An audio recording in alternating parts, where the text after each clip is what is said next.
Well, welcome everyone. Thank you for joining us in the middle of the week for our nominee programs. Welcome to the Academy Museum of Motion Pictures, the largest institution in the United States devoted to the arts, sciences, and artists of movie making.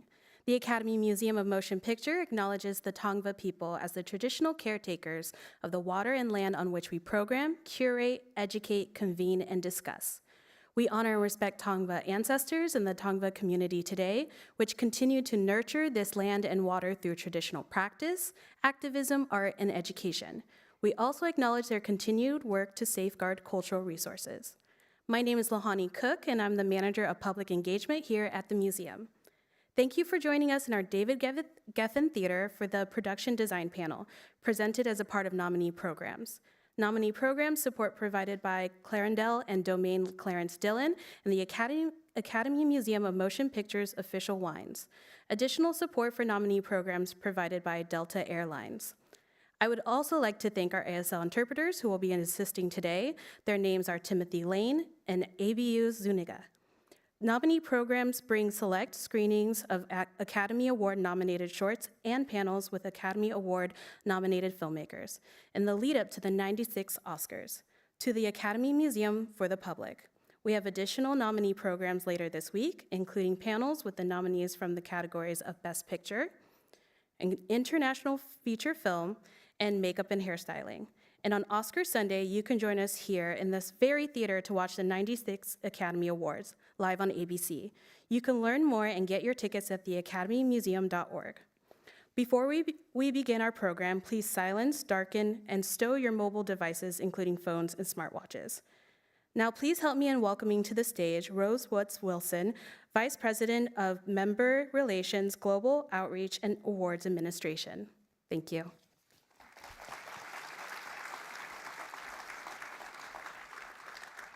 Thanks, Lahani. Thank you, Lahani. Thank you, everyone. It's fabulous to see so many fans of production design here in the house tonight. My team and I have the privilege of working with the governors and the executive committee of the production design branch. And I want to give a shout out to some of my colleagues, Michelle Sanchez, Nigel Newmeyer, Brenton Smith, Cliff Gallagher, and Howie Davidson, because they support me in all things production design all year long.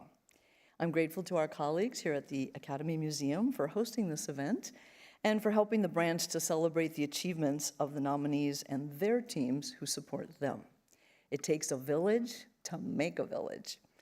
Without production design, movies would be boring. Just like no sound means dead air, no production design would mean no visual landscape to anchor the story. The members of this branch excel in visual storytelling. They transform words into worlds, and they hook you in from the very first frame. This branch includes a wide variety of members with enormous expertise. There are art directors, illustrators, graphic designers, storyboard artists, scenic artists, location managers, property masters, and of course, production designers and set decorators. The Academy has recognized the artistic merit of this community since the very first Oscars in 1927. And speaking of the Oscar, the person who designed the Oscar statuette was one of their own, art director Cedric Gibbons.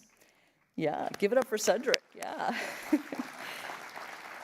He was the head of the MGM art department from 1924 until his retirement in 1956.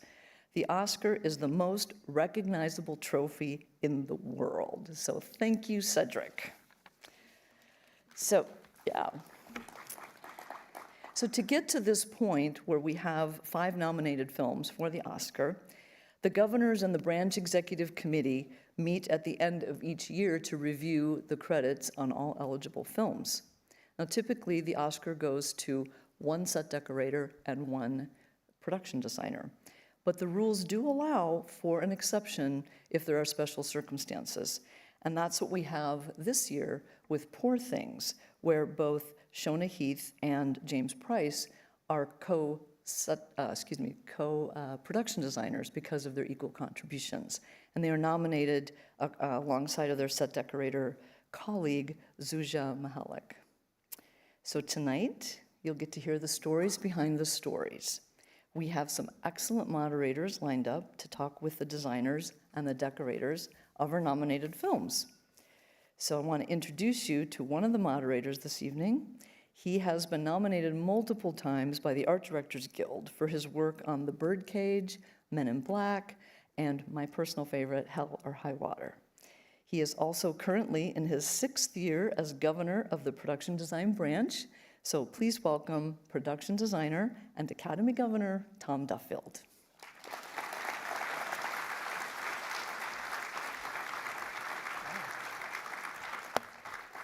Wow, nice crowd. Wow. Yeah, thanks, Rose. And on behalf of my fellow governors, Missy Parker and Kalina Ivanoff, and the entire production design branch, I'd like to welcome everyone here tonight. We have a pretty good audience. And I'm Tom Duffield, production designer. I'm the Academy Governor, the chair for the Academy of the branch, of the production design branch. I'm also the Academy Vice President and Treasurer. And I've been an Academy member since 1989. And I go, whoa, that's way back. And I look out now and it kind of reminds me of how I got my start in the entertainment business. You may not believe it, but I was a tour guide at Universal Studios for 3 summers when I was going to architecture school. And I found the architecture school was the best place to learn like how to draw, design, make models, all the stuff you need to have a career in production design. And tonight, we're going to go behind the scenes of an amazing range of production design and set decoration. We have the epic period worlds of Oppenheimer, Napoleon, and Killers of the Flower Moon. There's also the epic upbeat world of Barbie and the wild fantasy world of Poor Things. From Oklahoma to Los Alamos to Austerlitz, from Lisbon to Barbie Land, it's also the these designers and decorators have transported us and educated us and thrilled us and challenged us. Hopefully they made us laugh, hopefully they made us smile, and it's the absolute best in visual storytelling. We have with us tonight some excellent moderators to help with this. They're all Academy governors or former governors. We have Jan Pascal. You saw her on the reel a minute ago. She's a set decorator and former Academy governor. She won the Oscar for her work on Mank in 2021, and she was also nominated for Good Night and Good Luck. We have Janine Oppenwall, a production designer and former governor. She has 4 Oscar nominations for her work on LA Confidential, Seabiscuit, Pleasantville, and The Good Shepherd. And we have Kalina Ivanoff, an Emmy-winning first-year governor for the production design branch. And she designed this year's The Boys in the Boat movie. She's also heads the Production Design Collective, which is an international organization promoting interaction, discussion, and community in the production design. Now on to the interviews.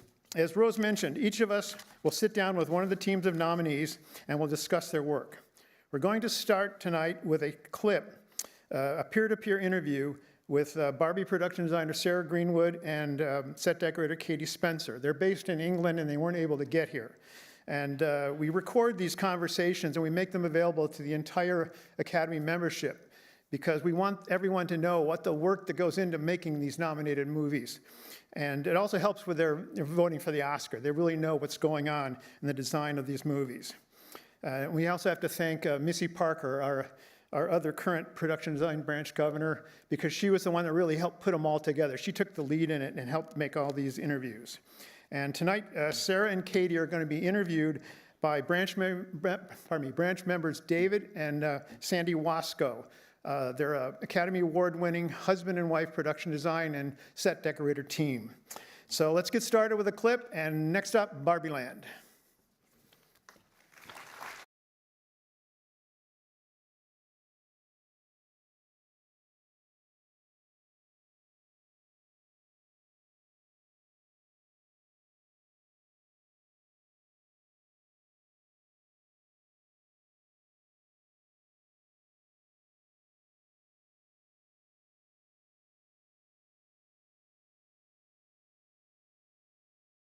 I'm only your favorite woman of all time, Barbie!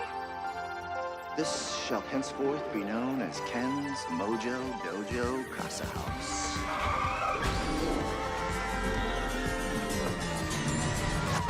You can go back to your regular life and forget any of this ever happened, or you can know the truth about the universe. The choice is now yours.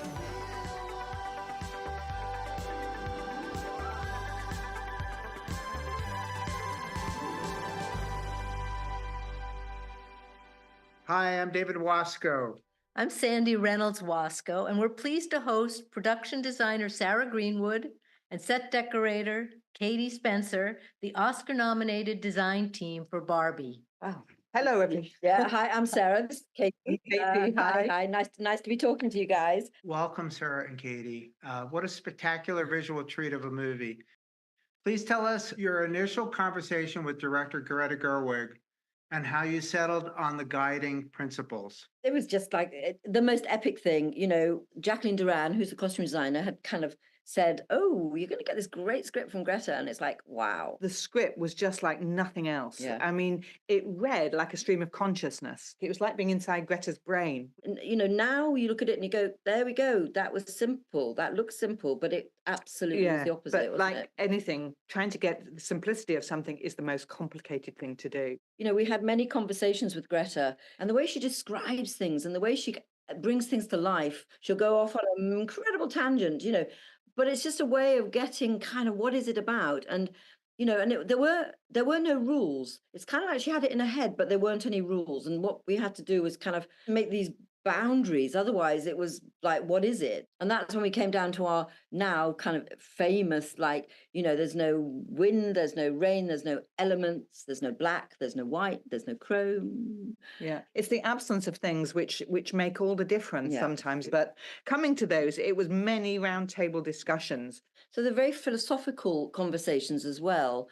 And, you know, what is it that makes a toy? Why is something toy? It was capturing that toy quality. And one thing that really stuck with both of us was when Greta said, you know, this can't be a disappointment. This can't be a Christmas present that you open on Christmas morning and you wish you'd got something else. Because we've all been there. Because we've all been there. You know, we have to get it right. And it has to be how everybody believes a Barbie, you know, dream house or dreamland would be. And in fact, neither of us had ever had a Barbie. So we came to it quite fresh and we learned a lot. It was learning to play again. Yeah. And that's what we do. That's what we all do, isn't it? We're just playing, really.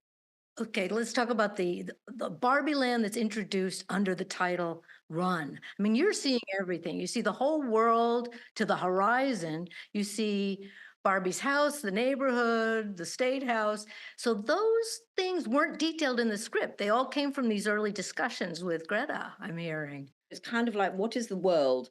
And the world is every town. You know, one of the films that we reference a lot is The Wizard of Oz. And, you know, so in fact, you know, the shape of it came out of the kind of the rainbow design, which was against the beach. And then the whole thing about Barbie Land, the actual city of this kind of Capturing Americana. Capturing Americana. And we know that Barbie comes from Malibu. But the problem there was that if we were reproducing Malibu, it would be on the beach, you know what I mean? So it's kind of like we need to create more of a world for Barbie Land than just the Malibu house on the beach, you know, because they need to travel, they need to go places, we need to see more.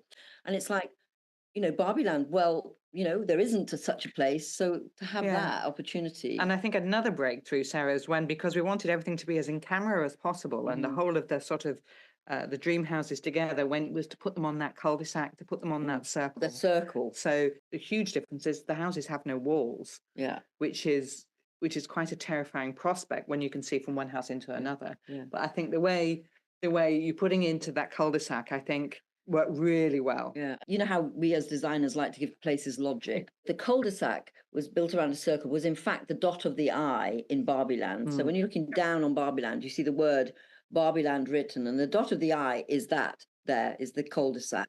So there's the lovely mountains, and they were done as cutouts. You know, there's 2 layers, and they're 35 foot high, and but the scenic work on that was just incredible. The scenic work was just phenomenal. Was a lot of that hand painted? It's all hand painted.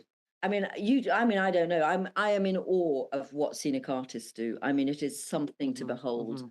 We noticed early in Barbie's house and in the neighborhood, your choice and development of scale, because you've got the human-sized Barbie and the houses that seem to be a little smaller so she can move, do her wonderful jump into her car.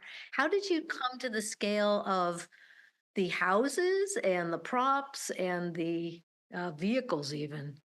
I'd like to imply that it was very, very complicated. It wasn't. Well, it was Well, we complicated. bought the first dream house. Yeah, when we got the first dream house and we put The actual dream house. our play one, Mm. and we put Barbie's hand up in the air and she could touch the ceiling, and I thought, well, that's not very natural, is it? So then you realise that actually everything is kind of shrunken. So then I think it was Eva, who's one of our amazing concept artists. She kind of set to it and she said, I think it's about 23%, right? I mean, just smaller. Everything is 23% smaller. We thought, well, that sounds a good number. So that's what we did. And so our first drawings, we shrunk everything 23%. So, but we knew we weren't shrinking the actors, so with the house becoming a little smaller, they feel bigger in the environment, but Margaret was still normal size. So that's where we used your classic mid-century modern, like Erisarin chairs and things like that actually echo the shape of toys as well. Mm-hmm. But the other thing, and this was Greta, is we need to make some things that are outsized, like the hairbrush at the beginning. Mm-hmm. We need to do that a couple of times. People will take that on board that she's a toy, and then we let it go. So we have lipsticks in the wardrobe as part of the accessories, because Barbie always travels completely accessorized. So everything in her wardrobe has accessories. But the lipsticks are really quite large. Mm-hmm. They're about 11 inches tall, because, of course, little hands could not be able to pick up a lipstick if it was in relation size to the doll.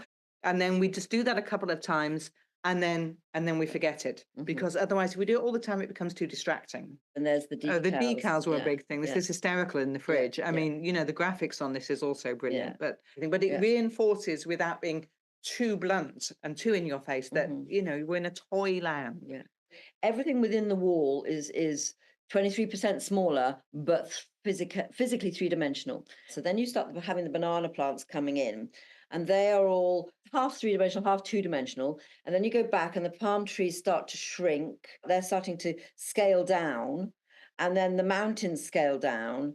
And so you then have this sense of perspective that gives you the depth behind it.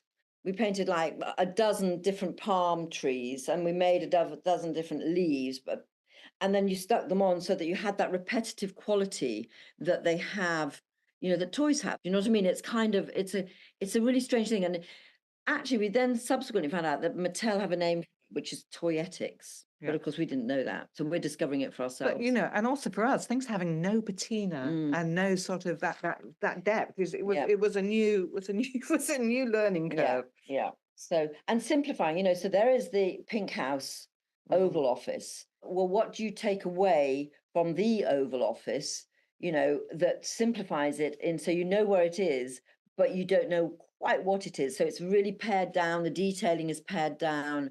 And that's interesting, because that was our first set we shot on, I think, in a way, wasn't it? And the pinks were such a shock to us. Yeah. We were going, is this real? God. And then out of context. Yeah. And then you saw Jacqueline's costumes and you kind of think, oh, yes, okay, fine. On the right line. Yeah, but we're all in it together.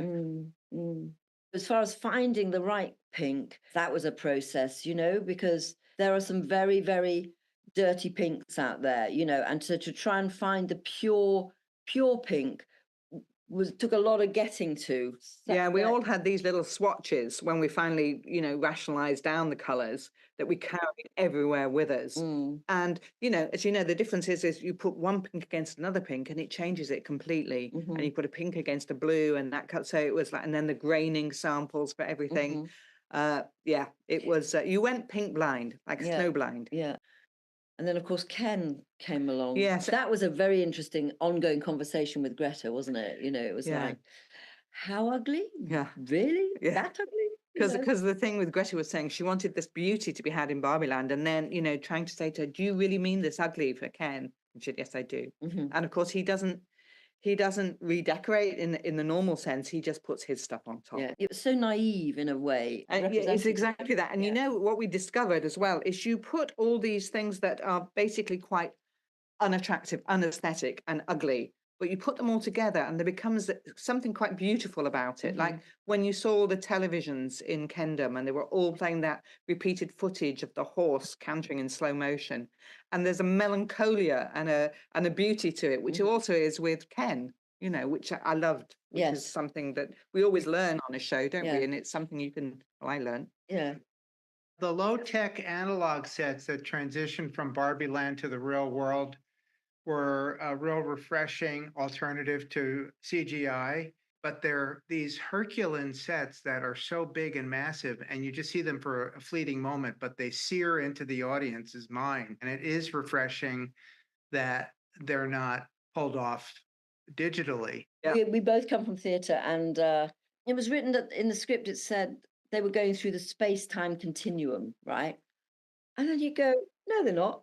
They're on a 13-man tandem going through the tulip fields, you know. And it was infectious, but it was a bit of a slog to get to this infectious point. Yeah. Oh God, yeah. It was epic. But we had such fun.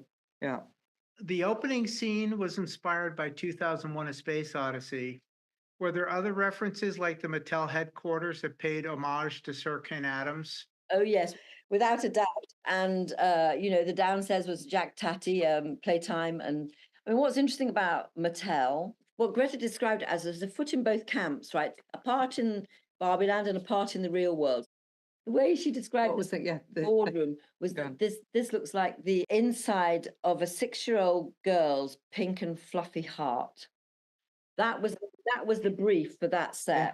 And then we played, I'm afraid, very fast and loose with your lovely LA architecture, because that scenic painted backing, which we wanted in particular.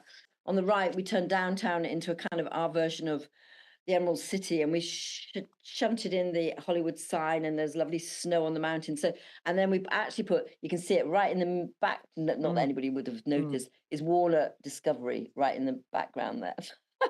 And this is when we first made the big Barbie box. You know, when you open these toy boxes, they've got that horrible plastic. They've got and they feel that they wobble. Yeah. You know, we wanted that sort of like temporary nature of a toy box. Like I'm wobbling down. You're wobbling down there. Yeah. In fact, we started very early, you know, with all our concepts and kind of references and things, looking at what is in the real world and what works in Barbie Land. It's always a twist on it. So we were always looking at contrasting the two worlds, you know, side by side. You know, it's like the paintings of Wayne Thiebaud was one of Greta's favorite, and it became ours.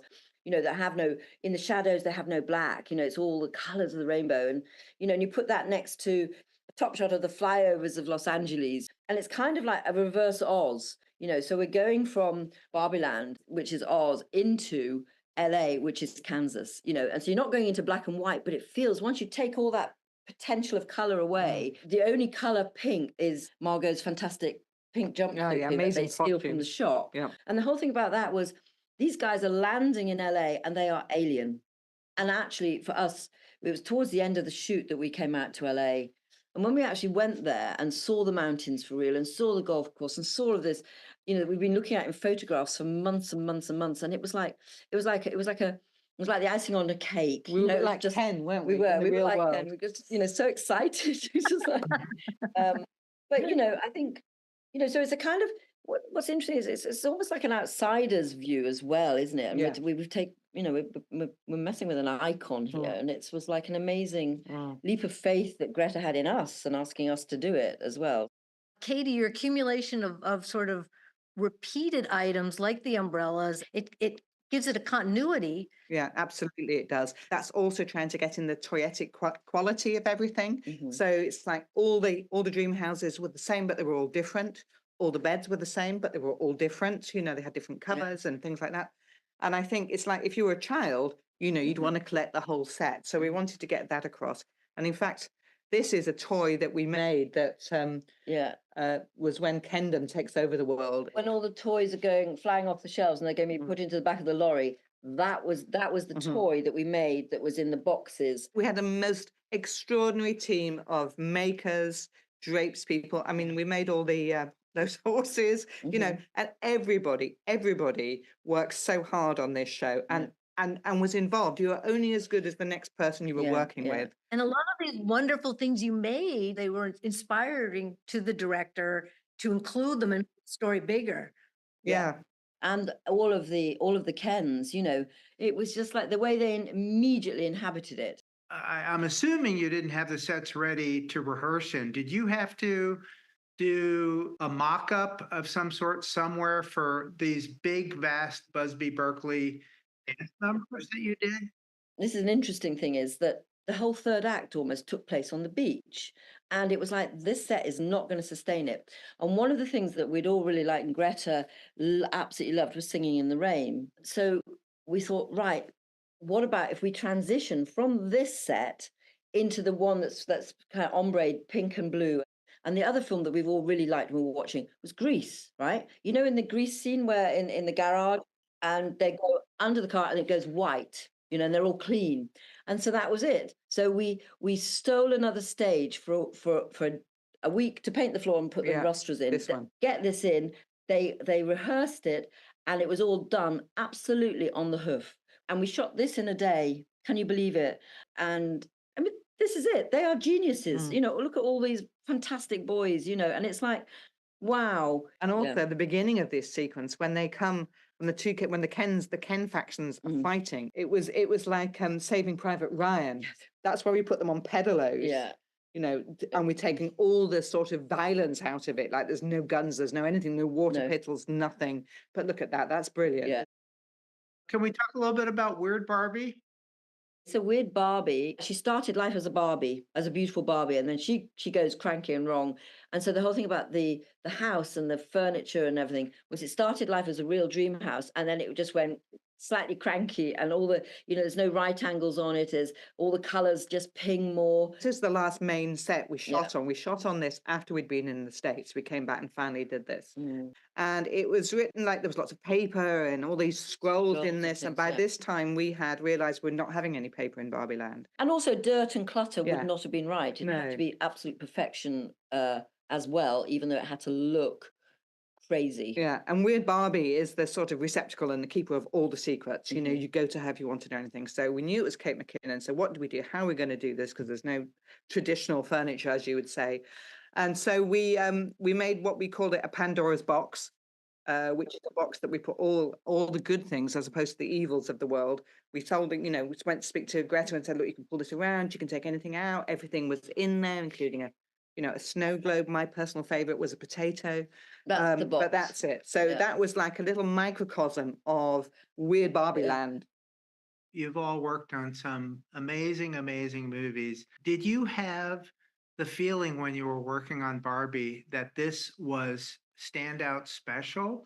We were like, I don't know, about 4 weeks into shooting, and Greta showed a small sizzle reel. Yeah, that was amazing. And the reaction to it amongst the crew, people were queuing up to see it again. Please let us see it again. We thought, oh my God, it might work. Yeah, it's really funny because when we first read the script, it was so brilliant and so funny and so anarchic. And everybody was saying, why are you doing Barbie? Yeah. And it's like, people didn't understand. Well, neither did we. And why are you doing Barbie? And it's just like, it's not like you know it. Yeah. The other thing I think about Barbie, and I think about Greta and everybody, was that there isn't a bad bone in the film Barbie. So much about it was so kind of purely meant. I think that's why Barbie is such a love bomb. And it was infectious. Yeah. I mean, that set that we shot in a winter in England, I mean, it glowed pink. Yeah. People were coming in just for the shot of the sort of endorphin of sort of happening. And it, you know, and then when we did the block party, that really lifted people as well. Yeah, it was great. And now it's all done. And like looking back on it, you go, oh, that was great.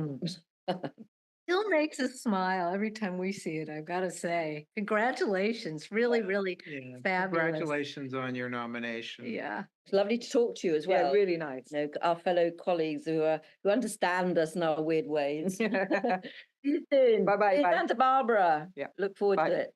Thank you. Bye. Bye.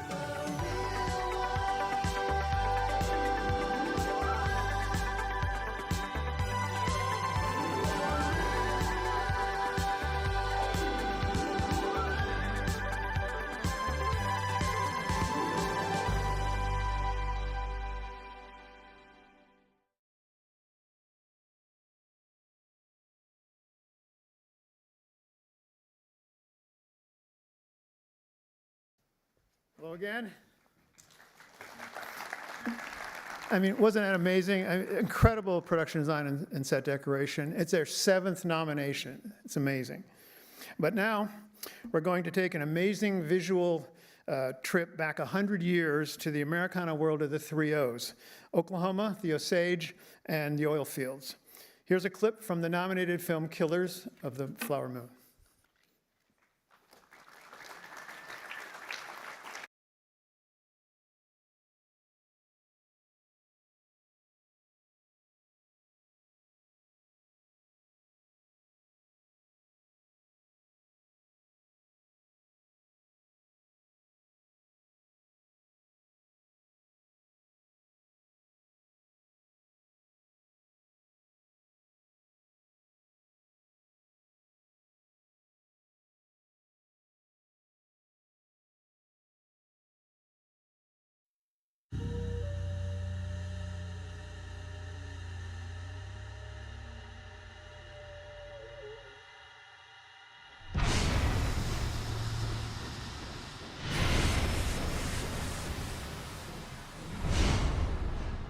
The Osage took their name from Missouri and Osage rivers.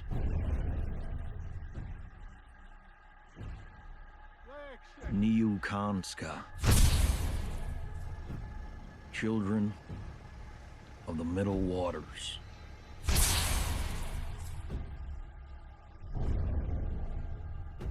Move, said the great white father. There are many. So many hungry wolves. Can you find the wolves in this picture?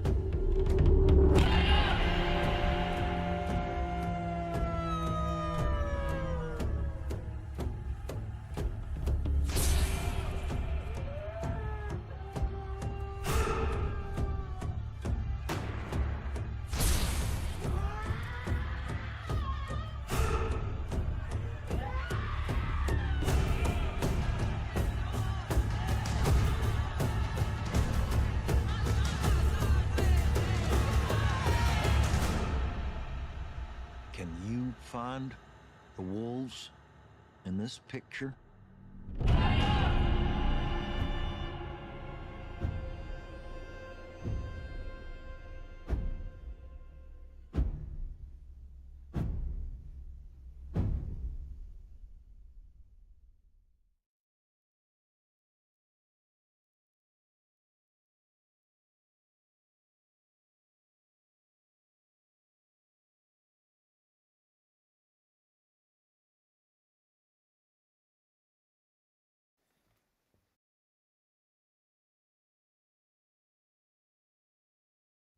Now we get live people. Okay, previously nominated for There Will Be Blood and The Revenant, I'd like to introduce the production designer of The Killers of the Flower Moon, his 3rd Oscar nomination, one of my favorite designers, Jack Fisk. Let's welcome him.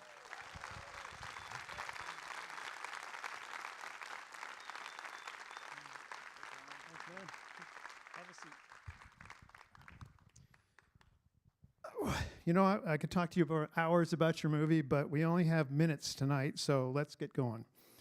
Okay. These days, shooting locations in tax rebate states is kind of the norm, but you were able to make this film in Oklahoma with the Osage connection, and could you just comment on how that influenced production and keeping the film as historically accurate as you desired? Well, you can't get more accurate than shooting where the story took place. We were able to shoot in some of the same buildings that, like the doctor's office and the Masonic Lodge, where the characters in the true story operated. Marty talked to the Osage and wanted to make a true representation of their story for all of us, and he agreed to shoot it in Osage County and made them a part of the film.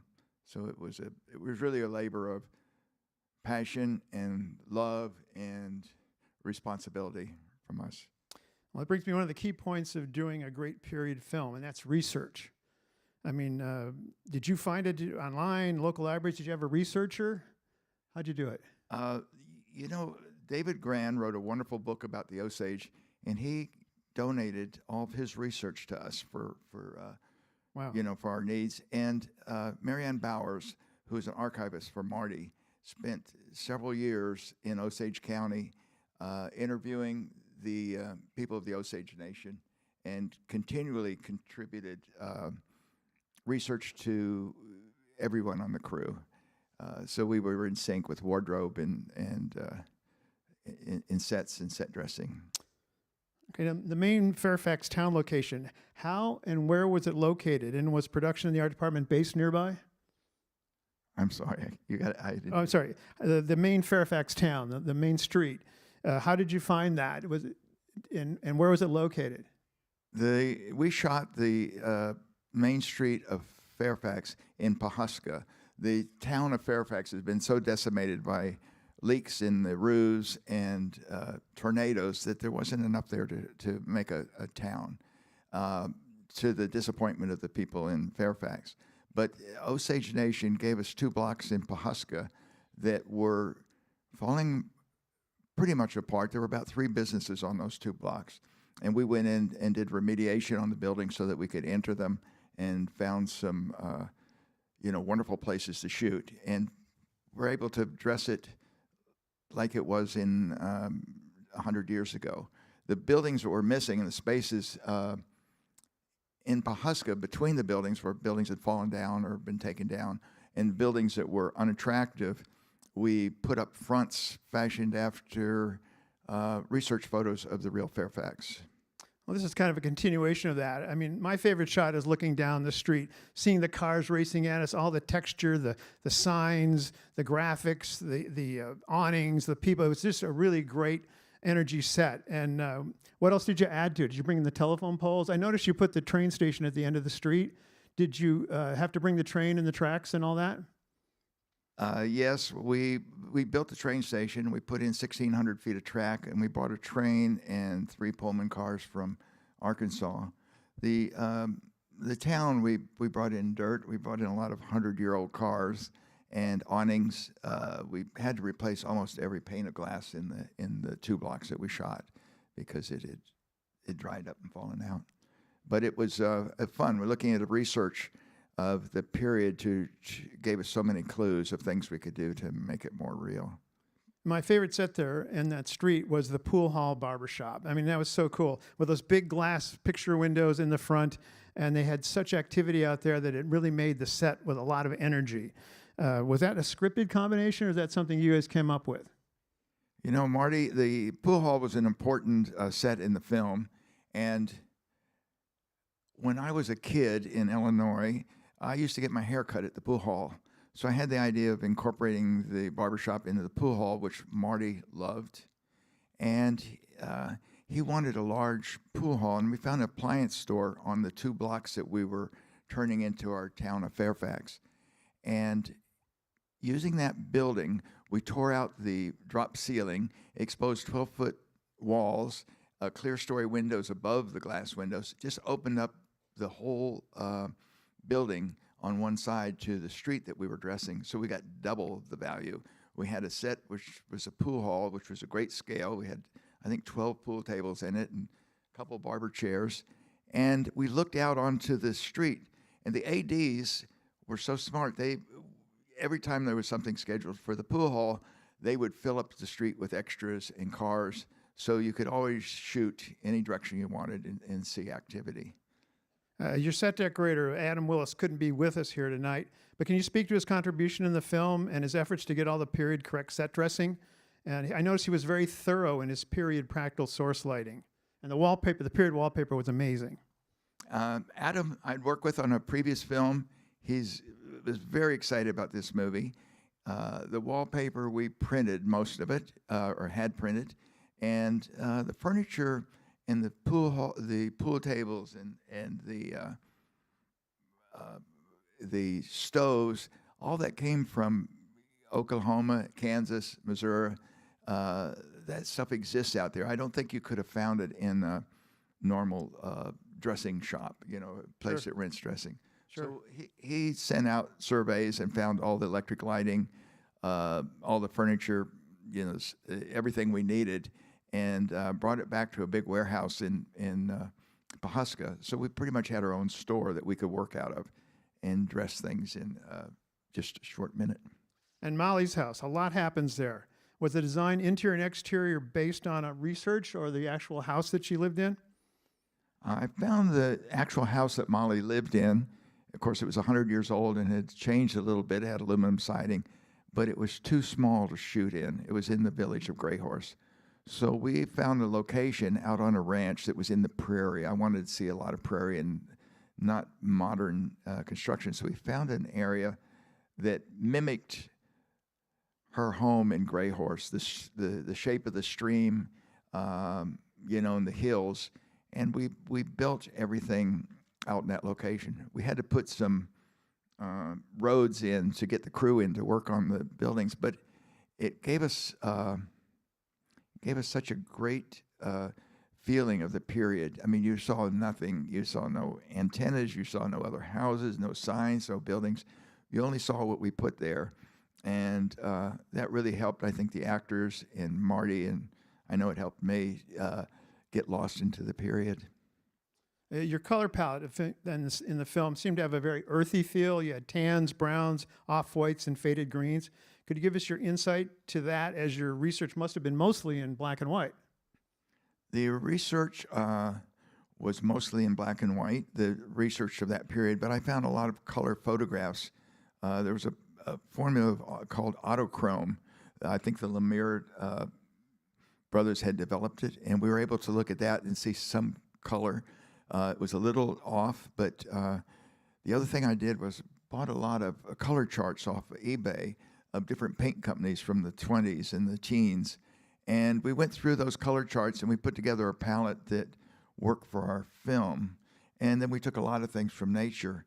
The interesting thing is that the Osage Indians, Osage First Nation people, love color. And they had a shop in town that would paint cars for them. So they would buy a car, they'd take it over there and have it painted the color they wanted. And we tried to replicate a lot of that in painting all the black cars that we had from the period. It was, the Osage treated their cars like they used to treat horses. They took great pride in them, and they took great pride in the beauty of the color of the automobiles. Yeah, I kind of noticed really the only strong colors was in the Osage wardrobe. Now, the house that was blown up in the film, in that neighborhood, can you fill us in how that was done? Because it looks like it was a real neighborhood. You know, Rita and Bill in our script, the sister of Molly, Rita, was living out in the country with her husband, Bill, who was a bit of a scoundrel and may have been responsible for her earlier sister's death. He was married to Minnie before he married Rita. And Rita was feeling a little scared in living out in the country and wanted to move into Fairfax. She bought a house in Fairfax from her doctor, or the family's doctor, Peter Schoen, and moved into town to be safe. And almost a day or two later, after she settled in the house, it was blown up. And it was blown up by hail, wanting to get rid of, Bill, who was a competitor, and to get rid of Rita, so her money would go to Molly. It's a terrible story, but when we looked, I found a location that matched their original house, or very close to it. And as we started to, the location manager went off to negotiate the deal on the house. I said, ask him if we can blow it up. And I thought I was joking, but he came back the next day and he said, they said, yes, you can blow it up. And I was very excited, but I asked why, and I found out that their grandfather, who lived in that house, had a white wife who was also his guardian, and she took all of his money and made his life miserable, and they just wanted to get rid of it. They wanted to give the land to their nephew. So we fixed up the house, we shot the exterior, we shot the interior, and then we just tore it apart. They wouldn't allow us to really blow it up, but we created the best blow up we could. It looked really good. I believed that it was blown up. And on a little mundane side here, how much prep time did you have on the movie? You know, Marty started on this movie long before I did. I think they had about 3 years on the movie before I came on. But in that 3 years, they made contact with the Osage, and they decided to change the story. So the script was rewritten, and I came on for the new version of it. It was already decided that we would shoot in Osage County because the Osage Nation wanted us there. And Marty's directive was he wanted it real. He wanted to tell the story as honestly as possible. So we got to shoot in Oklahoma, where the story took place, which was so smart and good for the film. Made it look right. I was just wondering, like, to build all those sets, was it 6 months, or how long did you? Oh, you were asking the time. Yeah. We started in January prepping the film, and we started shooting in April. So it was pretty much quick. like a normal film. Yeah. In that time, we built a couple of houses. We built Hale's house, and we built Molly's house, and we built semblance of the Gray Horse Village, and we built an oil derrick, and we created the town. Cool. But it wasn't all done for day one of shooting. No, it was sure. spread out over a period of time. For sure. And since you were in probably Oklahoma's Tornado Alley, did you have any experiences with tornadoes or big storms or anything? We were lucky that there were no tornadoes while we were there, but we had to build for them because you never knew what was going to happen. So normally sets are built out of 1x3s and Luan and put up for a temporary existence. But we had to build them more like real houses. And because of the way Marty wanted to shoot, we would leave a location and come back to it, and we'd be leaving the furniture in it, and it had to be protected from rain, and we had to know that when we came back, it'd be ready to shoot. So we pretty much built them like real houses. All right, last question. There seems to be, on movies, I've been on a lot of movies myself, there always seems to be something funny, weird, crazy, or something happens on the set during the show. Anything like that? Or like you say, oh yeah, this thing fell over, or this something blew up, or anything like that happen? Anything like that you could share? No, you stumped me on that one.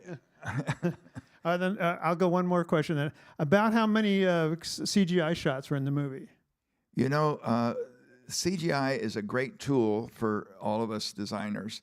And in that film, we were able to build the hundreds of oil derricks that you see in the distance. We built one real oil derrick, and they used that as a model, but they built 60 or 70 oil derricks going off in a shot. They also took out all the trees around the buildings in our town of Fairfax. And then at the end of the town, we'd put up blue screen, and they were able to finish the street going off. And you see the train station there, and you see the prairie. And that's the way Fairfax was originally. So you had extensions on the street. So when you look down it continues down.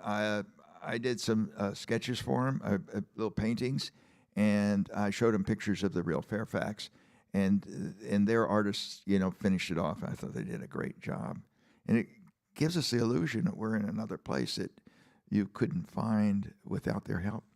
I thought it was great. It's the kind of movie I like to do, big location builds. You get out of LA and you get to build what you want on location. I think it was really great, and it's amazing work. And my best wishes to you for Sunday night. Good luck. And ladies and gentlemen, Jack Fisk. Thank you. Thank you for coming tonight. It's been a great year for production design. I'm so excited to be sharing this evening with all the other nominees. Okay. Hang on a second. All right, next up, we're off to the French Revolution and the epic world of Napoleon. It's moderated by former governor and four-time nominee Janine Oppenwald. So we're going to start with a clip. Allons-y. Let's go. Good art.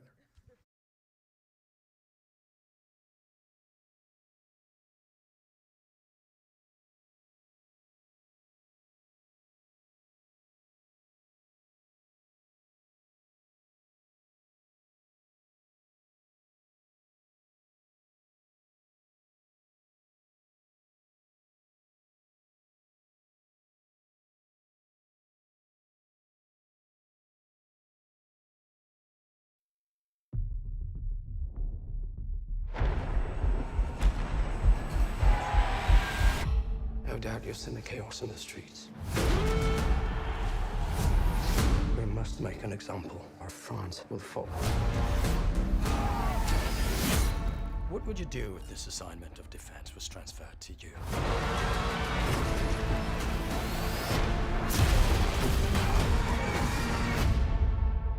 I promise you brilliant successes.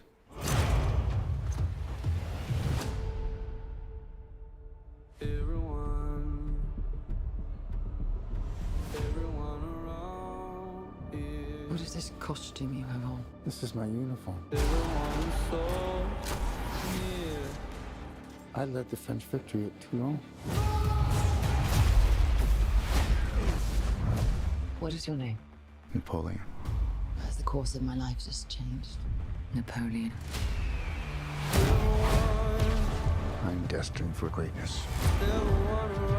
But those in power will only see me as a sword. I suggest you take the throne as a king.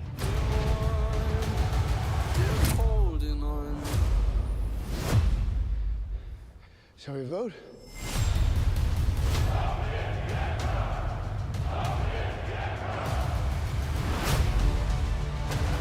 This vermin has held the world hostage with his egotism and his lack of simple good manners.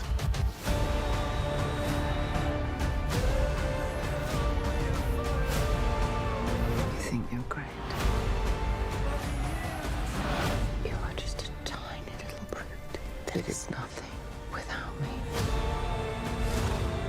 All of Europe is uniting forces against me. What's the outcome of this if you don't succeed?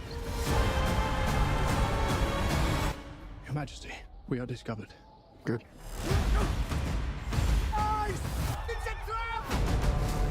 I'm the first to admit when I make a mistake.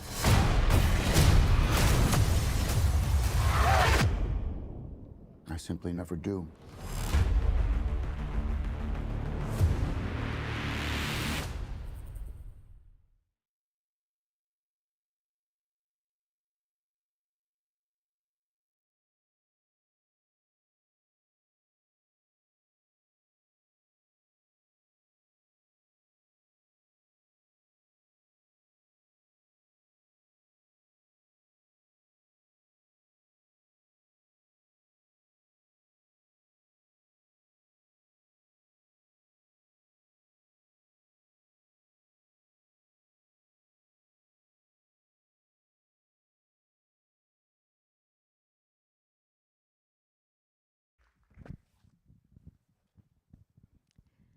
Good evening. I want to welcome to the stage the designers of Napoleon, Arthur Max and Ellie Griff. I'm sure some of you know a lot about Arthur's credits. He's done The Gladiator, The Martian, The House of Gucci, The Last Duel, and Ellie's responsible for the set decorating on Glass Onion, Ghost in the Shell, 47 Row, and Love in the Time of Cholera. Did I miss anything important? So I know you've talked about this before, and I know I'm going to bore you, but there's something I absolutely have to talk about. I went to see the film in the theater, and partway into it, I started wondering in the back of my mind if you guys were going to be recreating the famous painting by the documentary French painter David, who was essentially Napoleon's documentarian in a way. And I started thinking about it, and I thought, I have been waiting my whole life for some director to ask me to recreate some painting. And I had this art historical moment when it actually happened on screen. And I must have made some very funny squirrely noises because the people next to me were looking at me like, what is the matter with this woman? What is she talking about? Now, and I would like to explore a little bit about that with you guys. I suppose the scene was written into the script. Was the recreation representation of the painting also written in the script? Was this something you and Ridley talked about? I mean, tell me a little bit about how you came to that and how you found the location, and in what way is it different from the painting, and in what way is it the same? Well, you're absolutely right. Jacques-Louis David was the great historical painter of that era. No photography then. And the brief was to recreate as closely as possible to the painting as a kind of conceit, a design conceit. And we even included the character of David making preparatory sketches. Yes, I saw that. That was great. The coronation. And we then went to his studio with a scene. Yes. And you have to understand the scale of this painting. It's 10 meters wide, 30 feet, 35 feet, by 18 feet high, about 6 meters high, and in pieces. So we couldn't find an interior, because this film was made all on location, no studio at all, and in the landscape. And for legal reasons, I can't tell you which cathedral, because they stipulated, they were very cooperative. It allowed us to do anything we wanted within the hallowed halls, and were very, very helpful. But with the kind of codicil that we never mentioned their name. Because of the nature of the film, with the violence, with the sex, and they didn't want to be associated with, but they took our money. Of course. Most churches will. The reason I settled on this particular cathedral, which is about a 3.5-hour drive north from London, it's slightly west, was that it was very wide compared to most of the British cathedrals that we scouted, and accommodated the set pieces that we had to build to kind of echo the painting. The grandstands with all the nobles and the papal throne, which beautifully designed by Ellie. And that was the story. Then we went back to his studio where there was a scene with Talleyrand and Napoleon as Louis David did the painting in a section of the moment when he puts the crown on his head. It was the piece we chose to do for obvious reasons. And that's the story of that. And Ellie, he said that you were responsible for building part of this. Can you talk about that a little bit? Well, obviously, we're working to a painting, and we're piecing it together with the ratio of the size of the cathedral that we're working in. So, you know, very deftly with our department. You know, I'm very lucky to be supported by a great team of technicians. We pre-built elements that we, you know, could upholster and take up to a certain line within the cathedral that were absolutely true to the painting regarding the action that was going to happen and the amount of time and pace that they needed to get there, you know, to nail it, basically, within the script. So you had to kind of look at the painting and reverse engineer what you had to put together based on the size of the set that you were going to be working in. Absolutely. We moved up a kit of parts that had been pre-built and tested and then put in place. Yeah. Yes. Now, sorry. Go ahead. I was just going to add that we had to build a huge gantry framework for Ellie to hang drapery on. There must have been 2 tons of drapery. What more, I think, actually. More. And a hell of a lot of carpeting down the central aisle. Yeah. And I mean, it really was a tour de force to the costume department as well. I'd say so, yeah. And it really was a joy to be there, just to watch it unfold. So that was, you know, a big centerpiece of the movie. Yeah, I also, there were many, many battles in this film, and I know that there exist a lot of paintings that depict many of these battles. I don't know that they're all by David, or maybe many of them are not by David. Were you looking at any of those paintings for inspiration for the other battle scenes with the thatched cottages, or the tents or the trenches? How did you guys work all of that out in these battle scenes? Well, battle sounds like a simple word, doesn't it? But it's multiple layers, from carriages, horses, webbing, tack. That all falls under, in the United Kingdom, under the set decoration, umbrella. So we're in charge of, dressing every single carriage, every carrion, every, being, and creating all the flags, all the banners, all the standards, horse dressing, how that is attached to the horse. We have to liaise with costume about webbing. So what the soldiers are wearing, we then have to readapt to go on the horses, to make sure that it doesn't hurt anybody, or has to be able to break away if something happens. If there's a mistake at high speed, we would be responsible for somebody getting hurt. We need to be able to carry these flags and standards on horses. So there's a cup holder down by the rider's foot that takes the breakaway pole that's holding the flag, so that snaps easily if we get into a dangerous situation. Then we have a saddler that does the leather horse tack, for example.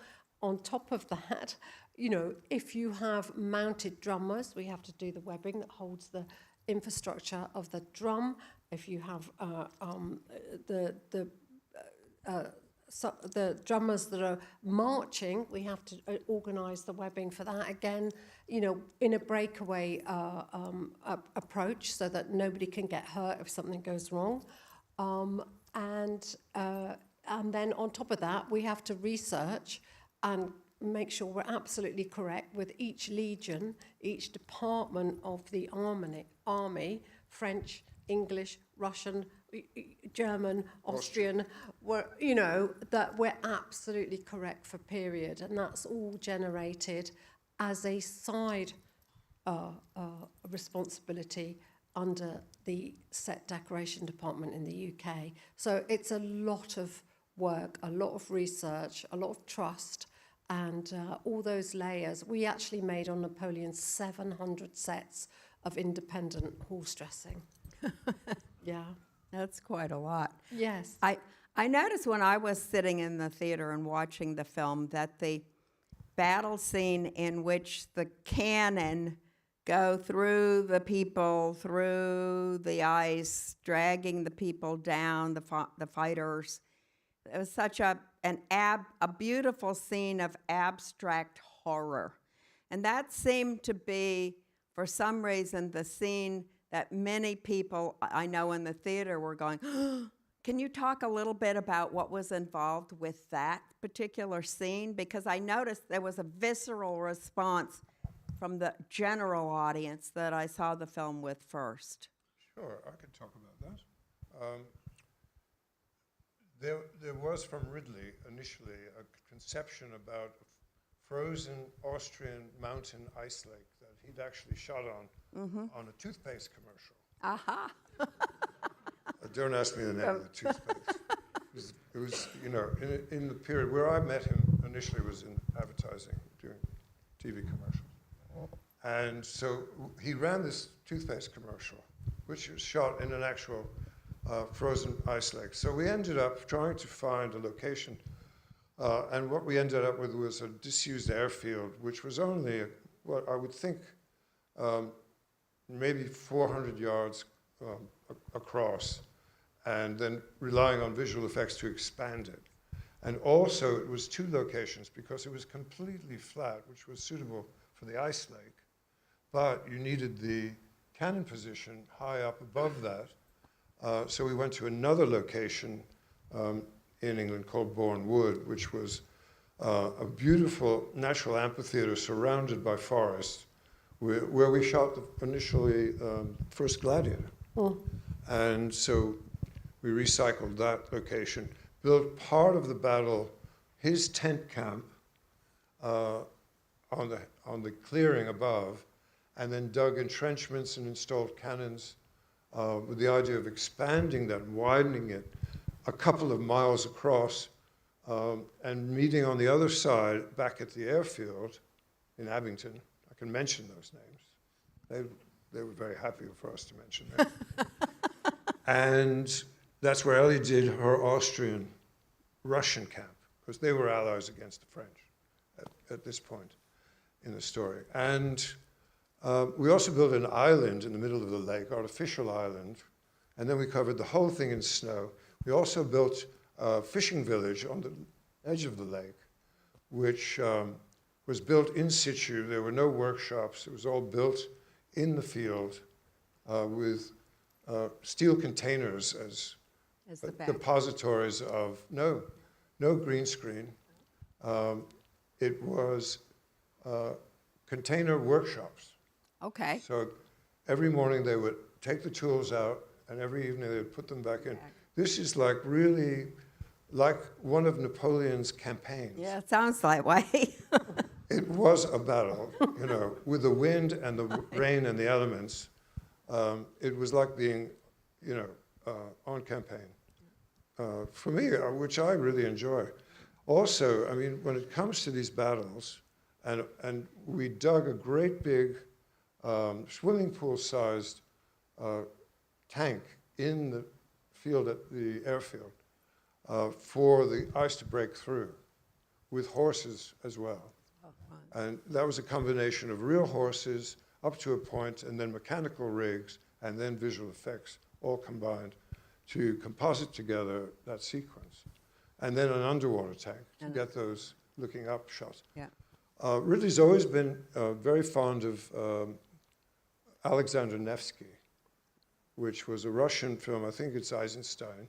I think so. And there's a similar sequence, because there was an incident in the Battle of Austerlitz of this nature. It wasn't the whole battle, but there was an episode of the battle where Napoleon did do this to a certain contingent of the Austrian cavalry. And so we tried to get that as real as we could. And then once we built the town, which the French soldiers inhabit as gun positions to fire against the duped, because this was a trap being set for them, the duped Austrian cavalry and followed by their infantry. We then, once we got further into the film, the narrative had the campaign against the Russians and the siege of Moscow, and then the retreat from Moscow. On the way back, we turned it by recladding the exteriors of the building with Russian details and different set dressing. And then we burnt it. A fitting end. Because when you build it, you must burn it. You have to burn it, right. Yeah, and that was all done in the outdoors, which really likes. And then we had 12 cameras. And I'm very fond of doing my research, as you do, because I didn't know very much about these battles particularly. But do you know what the first film ever made about Napoleon was? And when it was?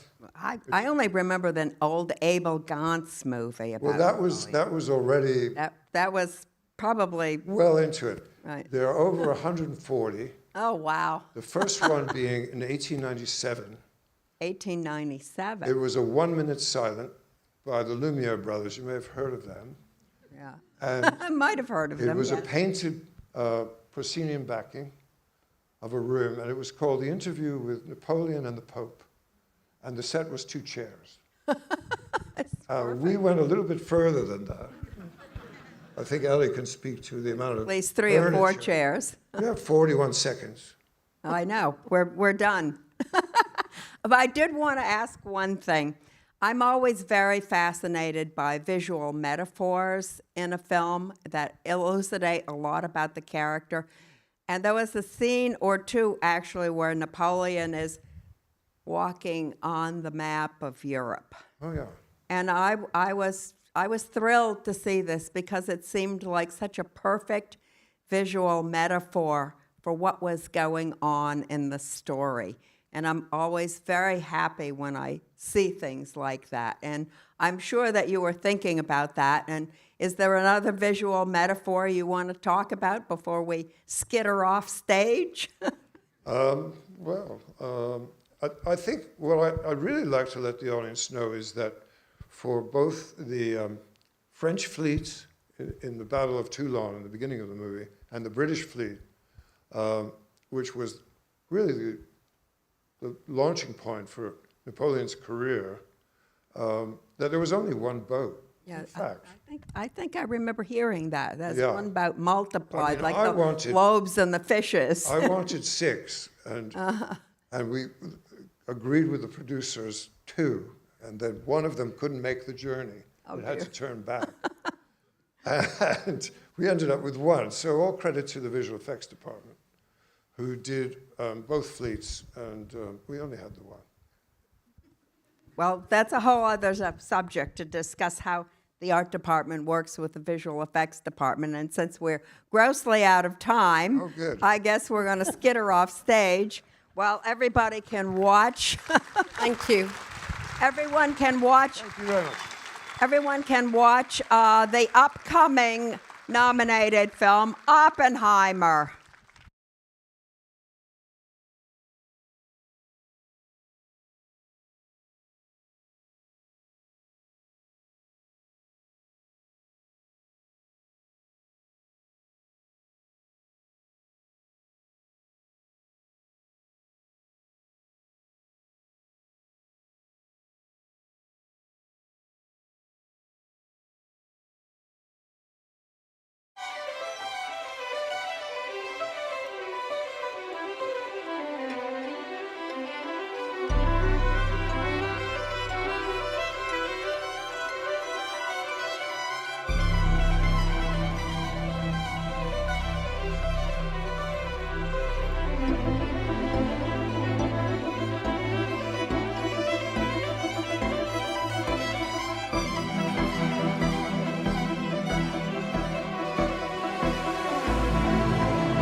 Hello.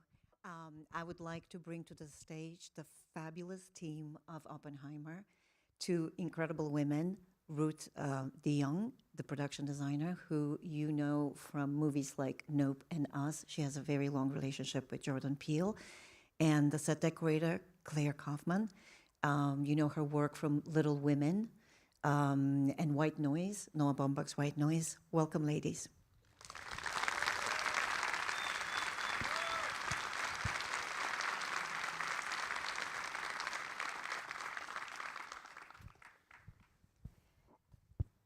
So the first question is for Ruth.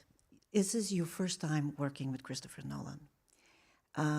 Can you tell us a little bit about the conceptual part, when the start of the design, the artistic journey, a little bit about the beginning of the artistic journey with him?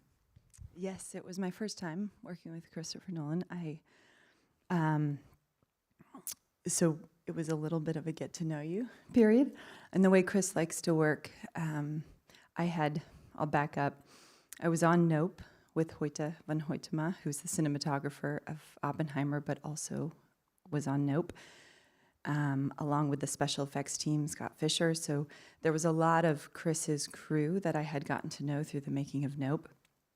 And when I started with Chris, and we wrapped Nope on a Tuesday, and I met Chris on a Wednesday, read the script, and started. So it was, I had never done 2 massive back-to-back films, but I think in a sense, because it was Christopher Nolan and the idea of Christopher Nolan, it was better to have no idea and just go, okay, I'm ready, reporting for work. Did he, when you started the creative process with him, did he have storyboards? Does he come in with a very formed idea of where he wants to go, or is it like an exploration path for both of you as artists? I think he has a very specific way he approaches each film, just from hearing stories of his past films. With us on Oppenheimer and myself, Chris and I spent 8 weeks together, one-on-one, just talking about the film, the production design of the film, what we wanted the film to look like, feel like. And we didn't do that with any other, Hoyte, no other department had started. It was just Chris and I. And simultaneously, there were no storyboards, to answer your question. Chris had written the script. The script was based off of American Prometheus, which was about 750 pages. And those 2 authors, Kai and Sherwin, they spent 25 years writing that book, and we had all of that research. And the very first thing I did was bring on an incredible researcher, Lauren Sandoval, who sat in the art department house with myself and Chris. And together, Lauren just had incredible resources around the world with archivists, universities across the United States, with the US government, with Europe. So there was no real Googling involved. It was relationships, it was uncovering imagery, it was working with declassified information from the Pentagon, and we were able to get our hands on everything we needed to build the bomb, do everything, all of Los Alamos. I'm sure we'll go into that. But so Chris and I, it was a conversation. It was a very organic. I mean, I think I read the script. He wanted to know my thoughts. And I think together we both felt that this was a huge American Western we were making in a way. And it did primarily take place in the West. And so we just started at what we wanted the backdrop to be, the scenery, the places, and simultaneously we'd spend a week in the office, and then we'd get on an airplane and we were scouting New Mexico, Utah. We were trying to find our Los Alamos, and we were looking at all these incredible ranches. We had teed up location folks in each state who were looking for these and sending back imagery, and what we were responding to, we'd go after. We went to New Jersey to visit IAS. We went to DC to visit. We basically traced all of Oppenheimer's, where he lived, where he worked, where he taught, and we wanted to just walk in his footsteps. And we did that for across those 8 weeks. So we just immersed ourselves in Oppenheimer. And Chris wrote the script in the first person. I'd never read a script in the first person.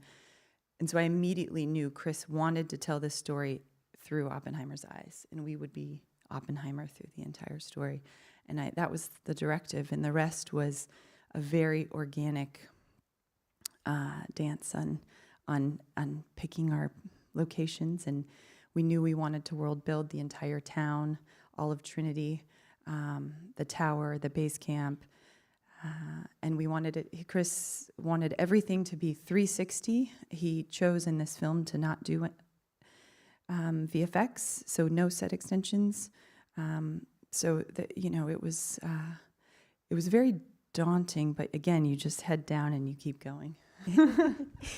You touched a little bit on the process of research.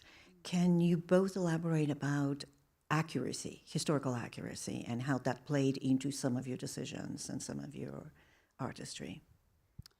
I mean, for me, I had such a huge responsibility to tell this story of the man that really changed the world, and there was so much great research to go back on, so many great photos, things like the Rad Lab. We built a lot of the machinery that ran the cyclotron, and so just getting those details just right was really important. We had a wonderful man from UCLA, a physicist named David Salzberg, that came in and, you know, did all the formulas on the chalkboards with us. You know, he was a wealth of information.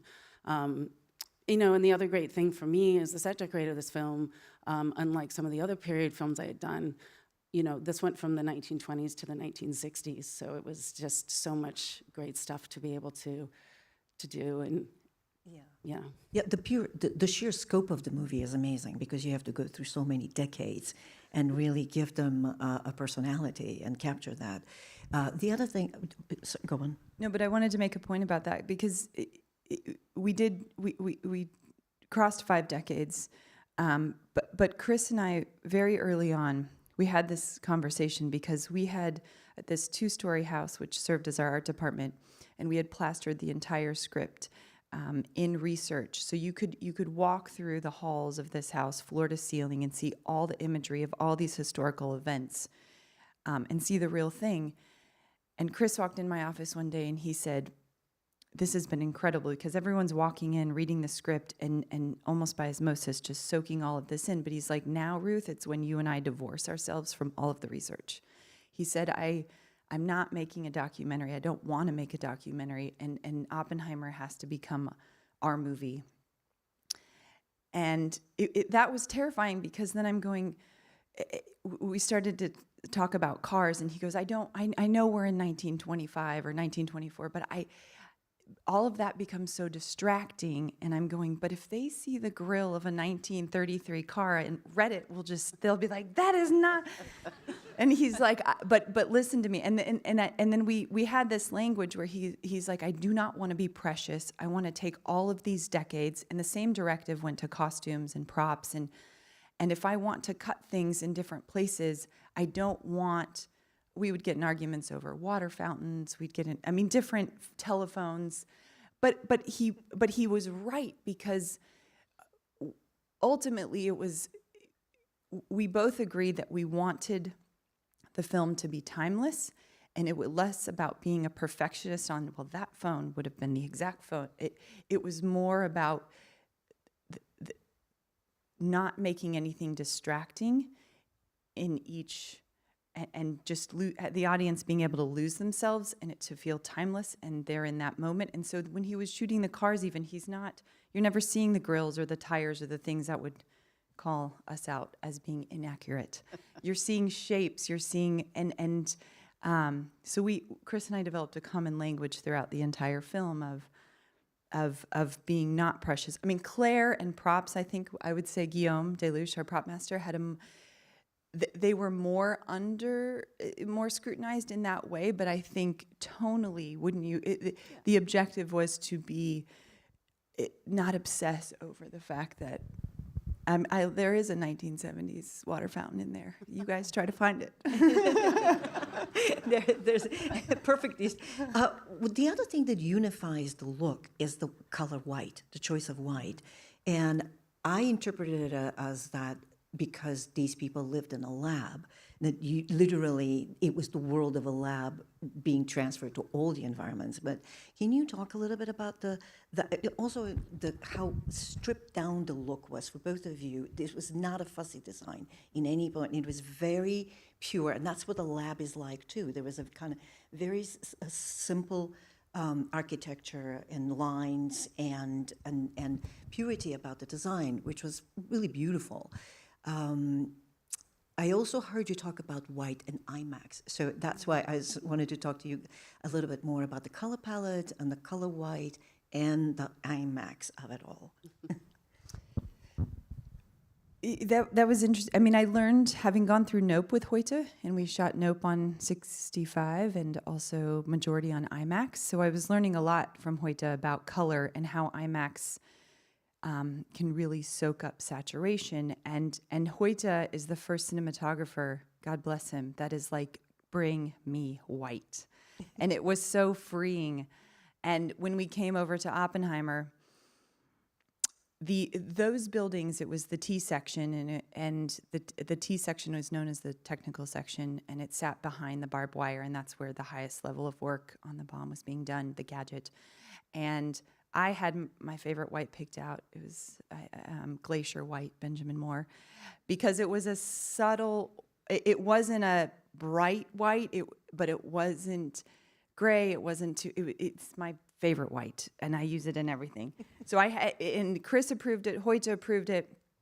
We painted the entire technical section, and if you all saw the film, there's a lot of square footage. And they came out and they scouted, and I think we were barely a week out from shooting, and it was our first week of shooting, and Hoyte called me aside. He's like, "You can go brighter." And I said, "You mean repaint everything?" And Chris is like, "Oh yeah, let's go brighter." And I'm going, so I called Tom Hayslip, the executive producer. I was like, "I need to repaint all these." He's like, "What are you talking about?" I was like, "Well, Chris and Hoyte want it brighter." So we went with Christmas white, Benjamin Moore, bright white. It's really, for the audience, I mean, we really as designers are almost never allowed to use a bright white. I mean, unless it's a story point. It was so refreshing to walk into these sets to do. And, it really, to go back to what you were saying, I really wanted the sets to be subtle and nuanced and, just the right sort of things in there and nothing fussy about it. But it was very refreshing to be able to, and I felt like it really, it worked for the period and the story that we were telling. But I also think that when you strip things down, you're forced to make the important choices. So it's actually everything matters, more so than if you had walls full of stuff. The one element on it becomes far more important, and I thought you did that beautifully. And the other thing, because we're frightfully running out of time, I wanted to touch upon was the black and white and how you handle color for black and white with choices, design choices, and the color sections. Can you just... How bright is the white in the black and white? Well, we didn't change anything for that. I mean, it was written in the script, so everyone who read the script for the first time, Chris wrote out color scenes, black and white scenes, and the way that was broken up is the color was Oppenheimer's perspective. Everything in color was through the eyes of Oppenheimer, and it was completely subjective, and it was everything Oppenheimer was wrestling with creating this gadget and what he was going through emotionally. And the black and white was objective and just historical events. So that is how Chris chose to break that up. So I know it might have been confusing because it's flipping back and forth, but the black and white was just when it was covering historical events, and then everything else in color was Oppenheimer. So for instance, we had the scene, which we have the table set up downstairs. That scene Chris shot in both color and black and white. And because half of it was from Oppenheimer's POV and the other from just recording that moment in history when that meeting took place. And so that was the exact same set. We didn't fuss with creating a color palette for the black and white. Everything was exactly how we would have dressed it regardless. So we approached the entire film very honestly, organically, and naturally in doing, so all of, we weren't doing like purple drapes to get a deeper, it was, so that Chris could, too, if he decided to alter with characters or we wanted to keep everything just living and open and anything's possible. His 360 it was, I think that wasn't daunting at all in terms of doing. Sounds very organic, actually. Yes. And because we have 21 seconds left, very quickly, how long did you have to build Los Alamos? We didn't even get into that. 8 weeks. Yeah, that's very little. So, Start to finish. Would you consider that the masterpiece or the centerpiece of the movie? In a sense, is that your favorite? It's such an important part of the story. But standing at Trinity Tower, driving out there in the mornings, it was magnificent. It was just, breathtaking. Yeah. Well, my father is a physicist, so I just want to thank you on the behalf of physicists for doing your research and doing such a beautiful job. And truly, truly a spectacular movie. Congratulations. Thank you. Thanks so much. Oh, yes, I'm supposed to introduce the next panel, right? And I'm not supposed to stand either. So, well, we're going to go from the world of physics to the magical, surreal, crazy world of Poor Things.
Hi there.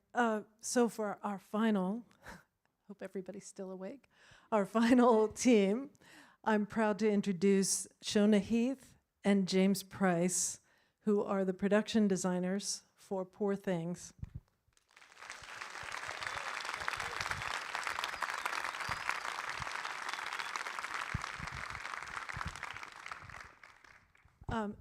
The set decorator, Juja Mahal, right, could not be here with us tonight, but we congratulate her as well.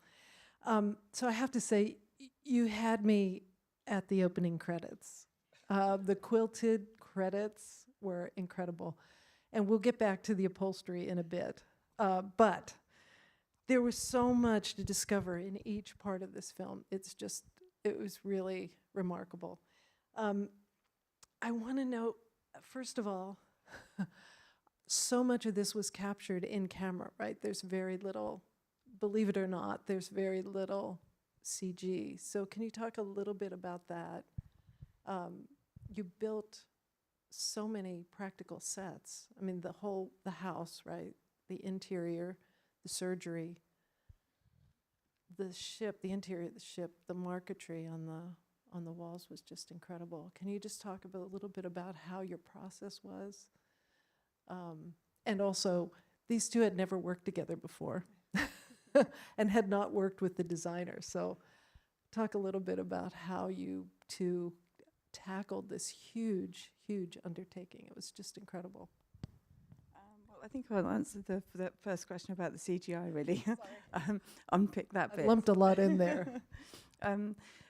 Yorgos's main brief to us was that we were going to make a 30 studio film, that we would build everything and make everything that we possibly could from the skies to the streets to the houses to the interiors. So CGI was really only used as topping up the tops of buildings, or when we shot off the edge of the set, or the skies, which we did because we were using a fisheye lens quite a lot.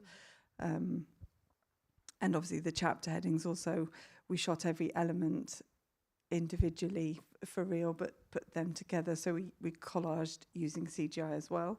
But really it was a last resort, and more than you think was there. A lot of the cities, Alexandria was actually a built miniature, as was the boat, which is actually downstairs. Was it with you two just getting together? How did that process start? So we both pitched for the film separately, and then Yorgos, in his usual unimpressed way, sort of went, maybe these two would be good together. So we were asked if we would collaborate, to which we both said no, I think, didn't we? We were both a bit dubious about the whole thing. We were like, what? No, that'll never work.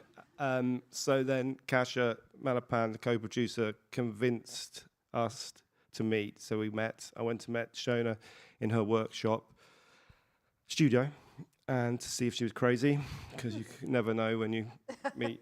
I've art directed for a long time, or had art directed, and had my fair share of crazy designers. So met Shona in a natural habitat with her two amazing junior designers, and we were like, let's give it a go. Yeah. And it was sort of low pressure, because we were asked to do sort of 1 week and then 2 weeks and then a month. It never felt like it was ever really going to happen. So the pressure was, we just got on with what we were doing and thought it would just go away, but it was fun, And it was also stupid crazy. I mean, the success of The Favourite enabled Yorgos to be able to make this movie, but we were still like, really? Are they going to give them that much money to make that? Somebody somewhere is going to go, nah, you must be joking. But I mean, it's made a lot of money worldwide, so, and so the conceit was always that you can walk away whenever you want, And I think the reality of that was that they could walk away if ever they want. They're like, this is not going to work for those two. But it seemed to work. It certainly worked, that's for sure. And Zsuzsa, your set decorator, neither of you had worked with her before either. And how did it take her a minute to get on board with the concept, or did she just see what you saw? I think from the beginning she was really on board. I mean, she's very good at what she does. So, and we'd done an enormous sort of dossier of the world that was very, very detailed. We'd gone into all the detail of the furniture and everything. So, I think she had no problem in interpreting that and just getting down to it. And I think her personal taste, is a little bit towards Poor Things, because she brought in... That's kind of great. Yeah, she brought in things from... There was a little doll that Duncan picks up when he discovers Bella's bedroom, and that was her doll. And actually the bed, Bella's bed, I think that was from her own personal sort of storage collection of things. So I think she had a sort of penchant for that kind of strange... I don't know what you call it, Victoriana era, sort of bizarre craftsmanship or something. Right. But I just, one of the things Shona mentioned there is the Bible, the DNA document that we put together in the concepting phase to get everyone on board.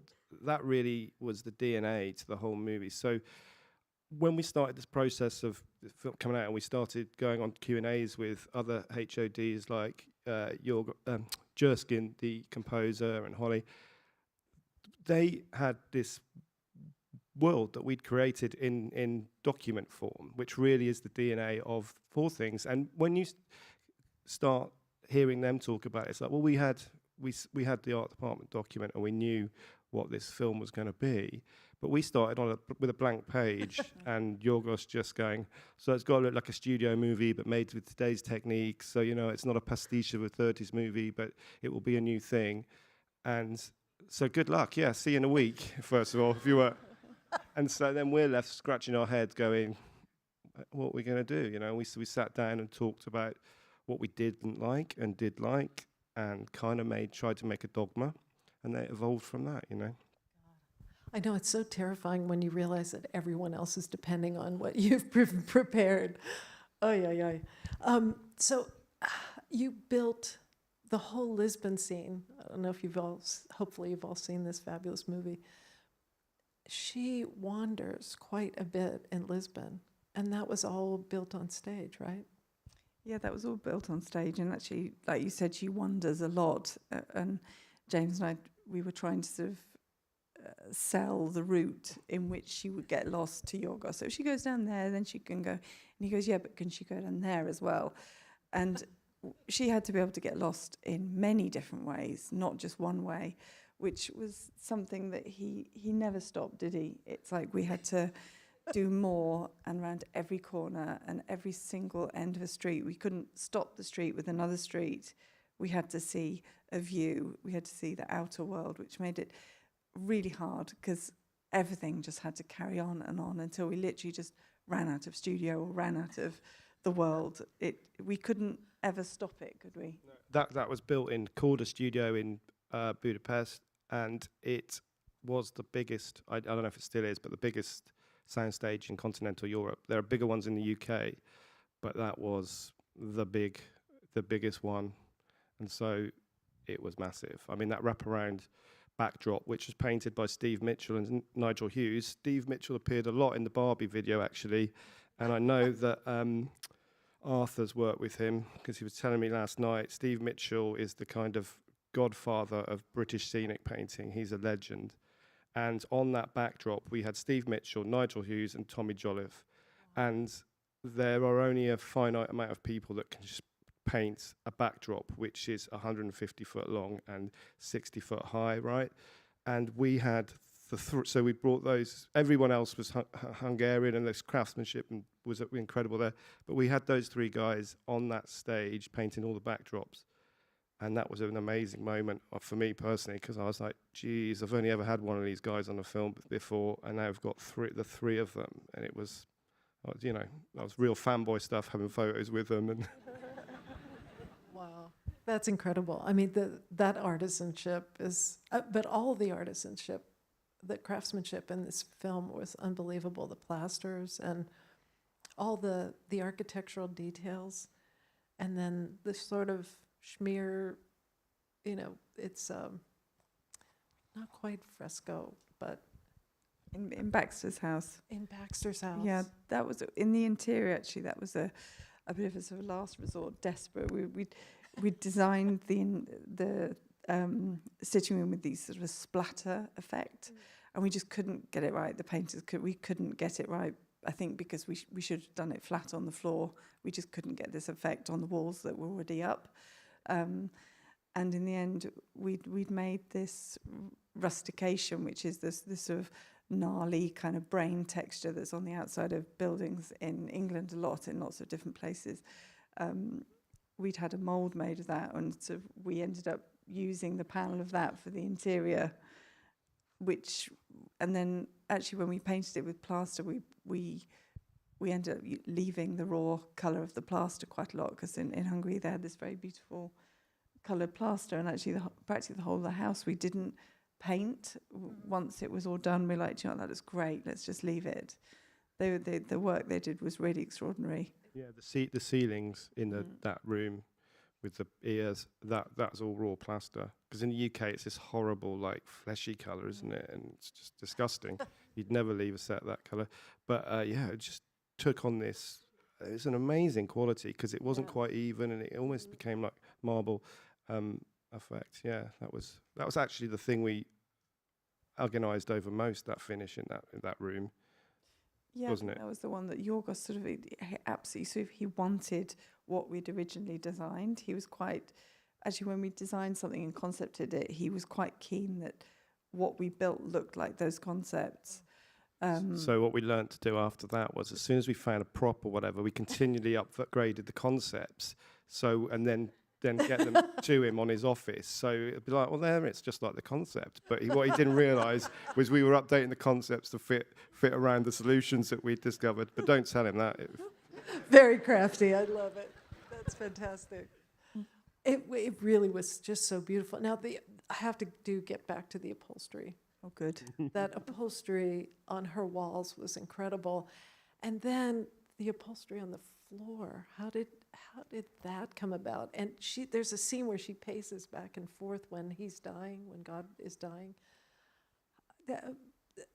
Please, that was just so beautiful. Honestly, that was. Well, there incredible. were two things to that. Really, actually the very beginning of the script, she was meant to fall off the piano stool onto her back, and that was why we designed this floor to sort of protect her, as for real. But also, we felt that Godwin would have designed the house in mind for the sort of giant toddler that was coming.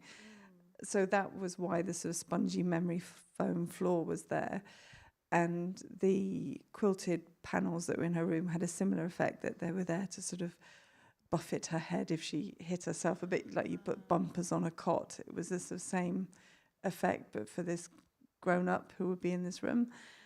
And actually all the scenes on the quilted panels is this amazing card game that we found called The Never Ending Landscape, and it's a Victorian card game where you can put whatever card next to each other, and the landscape and the skies and the land mass would match up wherever you put them. And this idea that she could see the outside world, although she probably never get to be in the outside world, but it was there for her to enjoy, that Godwin had given that to her. So that's where that came from. One more thing about the carpet. So the carpet was never supposed to have the button things in it, right? It was just supposed to be tents. We had a call one day going, this carpet, we can't get the tension on it because it's got memory foam under it and it's in a sunken floor. So how do you do it? And we went over there and looked at it and like, yeah, how are we? Yeah, of course you can't do that. So we ended up coming up with this idea about putting the buttons in to make it look like a Chesterfield, or it's buttonholes upholstery, isn't it? And then you see that it is upholstered. Anyway, we finished the floor, feeling really happy with ourselves. This looks fantastic. It's great. Yorgos is like, what is that? We're like, well, it's the memory foam floor. And he's like, how long has that been a thing? I was like, since day one, it's 6 months or whatever, or a year. Look at the concept. And it drove everybody, especially the grip, mad. I don't know if Rob is here. Robbie with the DP was here, and he'll tell you that somewhere. I don't know. Oh, it was just incredible. But now, did Yorgos, was he involved much with the design process, or did he just sort of turn you loose and have you? Both. I think he turned us loose, but he wanted to be kept up to date with it all the time, and was you knew when he didn't like it. Yeah, with Yorgos, you know when he doesn't like when it. he did. Oh. But we got better at that because you realise the next time we go, oh, where's the thing? And he's like, oh no, you did like that. Okay. So it took ages to work out that process actually. The other thing is you have this lot of movies to watch, this big long list. So we started watching these list of movies, and they would be really obscure. And we'd talk to one another. It's like, did you watch the whatever movie? Yeah. Like, what are we supposed to take from that? I don't know. We'd go, maybe it's this, maybe it's that. And eventually, actually, we were doing one of these panel discussions, and he said, yeah, you know, some of them were just like, it's a great movie, let's make a great movie. And that's what they did. And so we were like, wouldn't it be nice to know that a few years ago? Yeah. Oh, that's hysterical. Also, we were just chatting backstage, and we realized that Poor Things was probably the lowest budget film of all the movies. The budget was approximately $50 million US. So of all the nominated films, we think that this was probably the... It's 46 sterling. Oh my gosh, unbelievable. Well, it really was incredible. I congratulate both of you. Beautiful, beautiful work. And I hope you've all seen it and enjoyed it. Thank you very much.